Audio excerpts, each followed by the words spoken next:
Hi കൂട്ടുകാരെ, ഞാനിപ്പം ഇവിടെ നാരങ്ങ അച്ചാറിനുള്ള നാരങ്ങ പുഴുങ്ങാനായിട്ട് പോവുകയാണേ.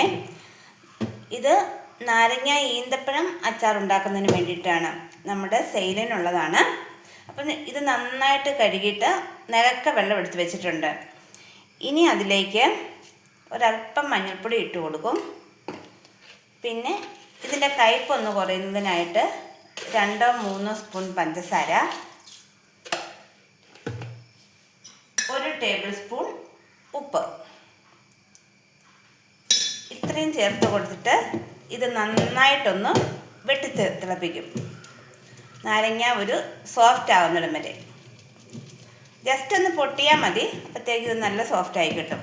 ഇങ്ങനെയാണ് ഞാൻ സാധാരണ നാരങ്ങ അച്ചാറിനുള്ള നാരങ്ങ പുഴുങ്ങിയെടുക്കുന്നത്. കയ്പ്പ് നന്നേ കുറവായിരിക്കും. ഇനി വേറെ വല്ല ടിപ്പും ഉണ്ടെങ്കിൽ അറിയാവുന്നവരൊന്ന് കമൻറ്റ് ചെയ്തേക്കണം കേട്ടോ. Thank you.